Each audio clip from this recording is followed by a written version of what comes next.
Mesdames, Mesdemoiselles et Messieurs, bonjour et bienvenue au numéro 6 de la rubrique Motive-moi du coach Gildas Anyangoso. Aujourd'hui, nous allons parler de comment laisser un podcast de motivation.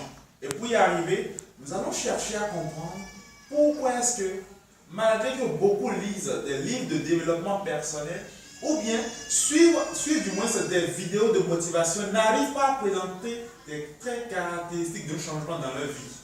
Très simple. Je vais faire recours au livre du rêve à la réalité, juste pas, précisément à la page 37, où nous allons lire ceci.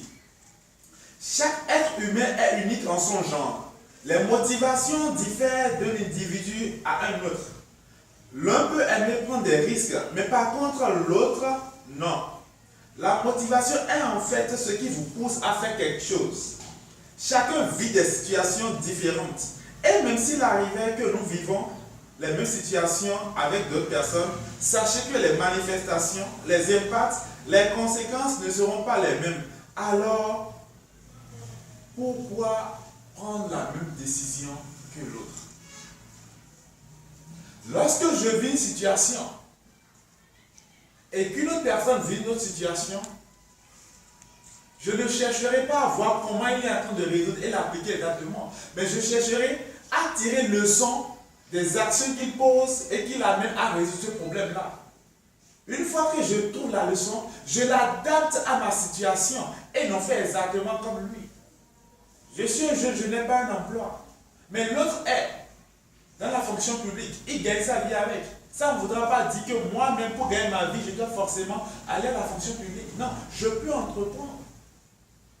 Alors, la première question qu'il faut commencer à se poser est: quelle est votre passion? Quel est votre rêve? Quelle est votre mission de vie? Quelles sont vos compétences? Voilà un certain nombre de questions que vous devez vous poser.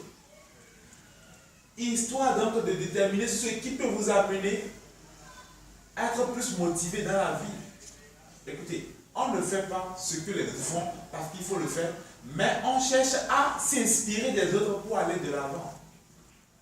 Alors, je vous invite à découvrir d'abord notre cadre de motivation. Qu'est-ce qui peut nous amener à poser tel ou tel acte?